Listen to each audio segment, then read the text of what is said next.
Satisfaisant parce que lorsque dans une société comme celle-ci où l'histoire notamment politique est très enrichissante, nous devrions avoir plusieurs textes littéraires, des essais philosophiques. Malheureusement, il n'y a pas beaucoup d'écrits. Il y en a eu pendant une décennie, la décennie de Mudimbe, la décennie de Lebelisembe. Depuis un temps, il n'y a pas eu comme dans d'autres pays où la littérature fonctionne bien, sous d'autres cieux, où vous avez presque tous les jours des publications, toutes les semaines des présentations, des salons, des livres. C'est rare qu'on ait une cérémonie de vernissage ici à Lubumbashi.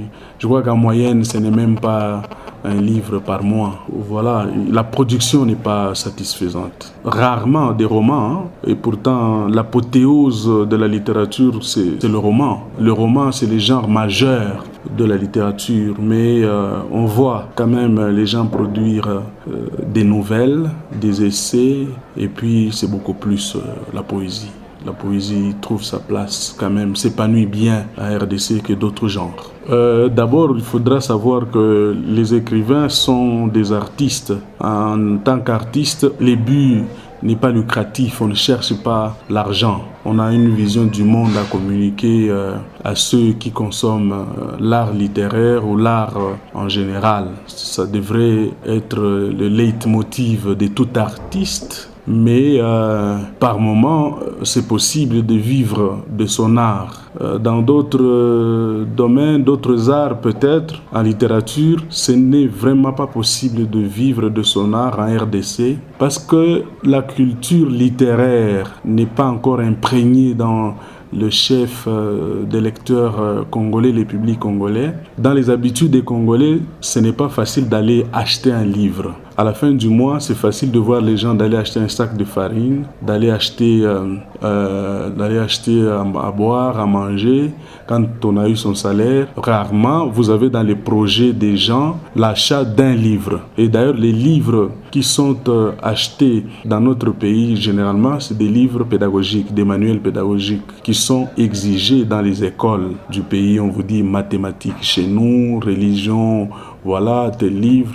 Mais aller acheter de la littérature pure, de la littérature science-fiction, c'est rare. Il y a quelques personnes qui sont habituées à aller acheter.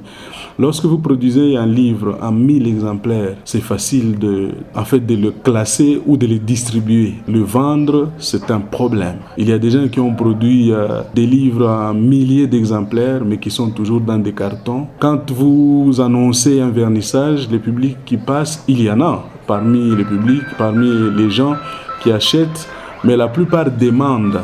Est-ce que je peux avoir un exemplaire? Est-ce que je peux avoir tout ça? Pendant que sous d'autres cieux, quand vous avez publié un livre, par moment, si c'est un livre très intéressant, vous en avez pour une semaine pour écouler 1 millier de livres. Lorsque en 2-3 semaines, vous savez vendre 100 000, 400 000 exemplaires, vous pouvez vivre de votre art, de votre littérature. Ici, ce n'est pas possible. Mais alors, comprenez que la littérature est un art de prestige, est un art des sociétés développées. C'est facile de demander à quelqu'un qui a réussi à satisfaire ses besoins basiques d'aller acheter un livre. Mais c'est difficile de demander à quelqu'un qui n'a pas un seau de farine d'aller acheter un livre de poésie. Les circuits littéraires, c'est une industrie. Vous avez un comité de lecture sérieux, vous avez un label sérieux, vous avez un service de communication dans une maison d'édition, vous avez un service de marketing. Quand vous êtes publié, il y a plusieurs services qui entrent en jeu pour la visibilité de votre ouvrage. Et vous avez des grandes librairies où on vous vend. Malheureusement ici, les maisons d'édition sérieuses, il n'y en a pas plusieurs. Et d'ailleurs, les grandes, c'est peut-être la maison Saint-Paul. Saint-Paul, vous le savez, c'est une maison d'édition qui a eu une vocation. C'est d'abord l'évangélisation par les masses médias. Quand vous déposez un texte là-bas et que c'est un texte qui n'y plaît pas aux yeux des prêtres qui dirigent cette maison, vous n'êtes pas publié. Ils ont une philosophie de maisons. Lorsque vous allez, il y a peut-être d'autres maisons, dans d'autres, malheureusement c'est toujours confessionnel, mais les laïcs, les vraies maisons d'édition, rassurez-vous, il n'y en a pas. C'est comme ça que par exemple, je n'attaque personne, quand vous vous appelez Kalombo, votre maison d'édition c'est Kalombo, ça ne va pas. Et lorsque quelqu'un vient chez vous déposer un texte pour qu'il soit édité, vous donnez juste l'autorisation. Non, sous d'autres cieux, il y a un comité de lecture, on vous lit, on vous dit ça ne passe pas, cette phrase n'est pas intéressante, est-ce que cet avis ne pourrait pas être relativisé? On soigne, on travaille votre texte, c'est ça qu'on appelle maison d'édition. Malheureusement, il n'y en a pas ici. Comme il n'y en a pas ici, on est obligé de passer sous d'autres cieux.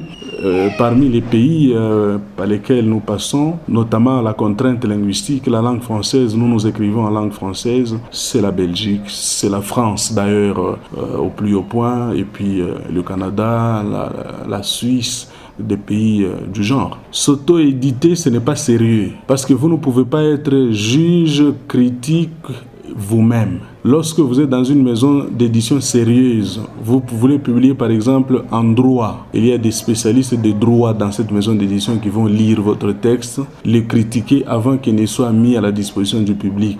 Et donc, quand un livre a été critiqué, analysé dans la maison d'édition, la matière est potable lorsqu'elle est publiée. Mais lorsque vous-même vous êtes critique, vous-même vous êtes juge, vous-même vous êtes chargé de marketing, vous-même vous êtes auteur, vous-même vous êtes la maison d'édition, vous-même c'est le service de communication, vous-même ça ne va pas. Je vous dis, l'art c'est un travail d'équipe.